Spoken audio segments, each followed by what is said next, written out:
Your TV or monitor turns on, the backlight glows, but there's no picture. Don't worry. In this video, I'll show you exactly how to fix a screen that shows only backlight, step by step. No guesswork, no jargon. Step 1. Basic power and input check. Start with the basics. Many times, the problem isn't your screen at all, it's your input or signal source. First, make sure your TV or monitor is actually receiving a signal from the connected device. Grab your remote and press the input or source button. Cycle through HDMI 1, HDMI 2, or AV inputs. Sometimes your display is simply set to the wrong source. Show remote pressing input/source. On-screen menu changing HDMI inputs. Camera close-up of HDMI cable connection.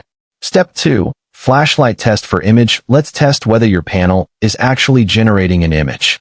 Turn on your TV, then grab a flashlight and shine it directly onto the screen from a close angle. Move the light slowly across the surface. Dimly lit screen with flashlight beam scanning it. Faint icons or images appear under the beam. If you can faintly see the picture, maybe a menu, channel logo, or moving shadow, that's step 3. T-Con board inspection. Now we move inside. The T-Con, or timing control board, sends image data from the main board to the screen. It's a small rectangular board, usually covered by a metal shield, and located near the bottom or center of the TV. Back panel removed carefully.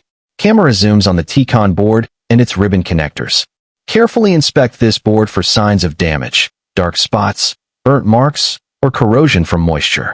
Then, check the ribbon cables running from the T-Con to the display panel. Gently step 4. Mainboard voltage test. If everything looks fine with the T-Con, it's time to check the main board. This is where video processing happens, and it sends voltage to the T-Con. Use a digital multimeter to measure the voltage on the connector that links the main board to the T-Con board. You should see around 12 volts or 5 volts, depending on your model. If this guide helped you fix your TV, hit that like button and subscribe.